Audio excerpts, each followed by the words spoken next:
Iran और Israel की जंग से एक बहुत बड़ी खबर इस वक्त सामने आ रही है। ईरान अब इस जंग में मुसलसल भारी पड़ता जा रहा है।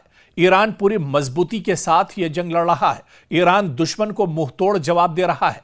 दरअसल ये बातें सिर्फ हवा में नहीं की जा रही हैं, बल्कि जो तस्वीरें इजराइल से निकल कर आ रही हैं वो आप देखिए। इजराइल के तल अवीव में जिस तरह से तबाही ईरान ने मचाई है वो जीती जागती तस्वीरें हैं, क्योंकि हमारे नुमाइंदे न्यूज़ 18 के नुमाइंदे खुद ग्राउंड जीरो पर इजराइल के अंदर मौजूद हैं और वहां से जो खबरें आ रही हैं वो खबर ये बताती हैं कि मुसलसल ये जंग इजराइल और अमेरिका को भारी पड़ रही है।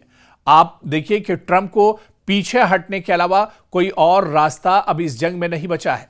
लेकिन ईरान ने पिछले कुछ घंटों में क्या क्या किया है, जो तस्वीरें अब सामने आई हैं वो हैरान कर देने वाली तस्वीरें हैं। इजराइल के भी होश उड़ चुके हैं और ईरान ने अब आज़रबाईजान के एयरपोर्ट पर हमला कर दिया है। यह हमला ड्रोन के जरिए किया गया है। सबसे बड़ी बात यह है कि इस वक्त पूरा मिडिल ईस्ट गैर मुस्तहकम हो चुका है। मिडिल ईस्ट का कोई भी ऐसा मुल्क नहीं है जो यह समझे कि इस पर हमला नहीं हो सकता। यह भी एक पैगाम देने की दरअसल कोशिश हो सकती है ईरान की।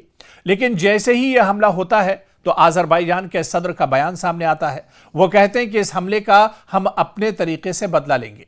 इसी वजह से पूरे मिडिल ईस्ट में इस कदर शदीद हमले देखने को मिल रहे हैं, क्योंकि अब इनके पास कोई एक ऐसा शख्स नहीं है जो इन्हें एक वाज़े हदफ दे दे या हिदायत दे दे। अब सब अपने अपने तरीके से कार्रवाइयां कर रहे हैं और कह रहे हैं कि हमें जिस तरह बदला लेना है हम वैसे ही लेंगे। इसी वजह से आज़रबाईजान पर हमला किया गया। आज़रबाईजान पर हमले की एक बड़ी वजह यह भी है कि इजराइल और आज़रबाईजान के ताल्लुकात काफ़ी अच्छे हैं। इनके फौजी ताल्लुकात भी मजबूत हैं। आज़रबाईजान इजराइल से काफ़ी ज़्यादा ड्रोन खरीदता है और दीगर फौजी साजो सामान भी लेता है। और इसी वजह से आज़रबाईजान ईरान के लिए कहीं ना कहीं एक खतरा जरूर है, क्योंकि ईरान चाहता है कि उसके खिलाफ कोई भी जंग इस्तेमाल ना हो सके इस जंग में। और क्योंकि मुसलसल ऐसा हो रहा है, हम अमरीकी एयरबेसेस देख ही रहे हैं कि किस तरह पहले दिन से ईरान ने सबसे पहले अमरीकी एयरबेसेस को निशाना बनाया जो पूरे मशरिक़ वुस्ता में फैले हुए हैं। इजराइल में पहले दिन कम हमले हुए थे, लेकिन तकरीबन 400 मिसाइल पूरे मिडिल ईस्ट में दागे गए थे। इजराइल में इस वक्त सबसे कम हमले हुए थे जब सबसे ज्यादा हमले कतर में हुए थे। और अब आप देखिए कि अब ईरान ने भी अपने हमलों में शिद्दत लाई है। दरअसल चाहे आज़रबाईजान की बात करें, जहां पर अब जंग का दायरा लगातार बढ़ गया है, आज़रबाईजान में भी ईरान ने हमला किया है। इसके अलावा आप देखिए कि कब्रस में भी, जहां पर ब्रिटेन का एयरबेस है, जिस एयरबेस को दरअसल ब्रिटेन ने ये कहा था कि वो इजराइल को एक तरह से देगा या अमेरिका को इस्तेमाल के लिए देगा, तो कब्रस में अभी इस एयरबेस को भी ईरान ने निशाना बनाया। यानी ये सिर्फ जंग तेहरान से तल अवीव तक नहीं है, या ये जंग सिर्फ मिडिल ईस्ट की नहीं बची है, बल्कि इसके बाहर आसपास के जो ममालिक हैं, जो दरअसल अमेरिका और इजराइल के साथ खड़े हैं, जो अमेरिका और इजराइल के अलायंस हैं,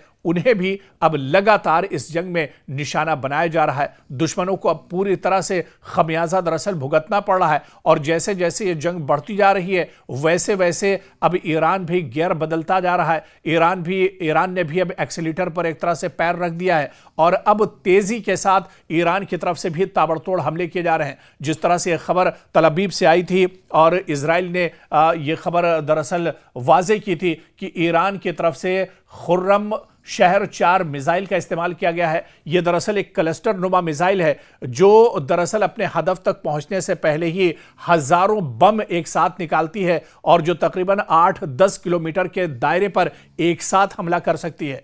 तो अब इस जंग का दायरा भी बढ़ रहा है और इस जंग में और भी ममालिक एक तरह से शामिल हो रहे हैं, और यह बताने के लिए काफी है कि जंग अब और ज्यादा खतरनाक होती जा रही है और इजराइल और अमेरिका के पसीने इसी वजह से अब लगातार छूट रहे हैं।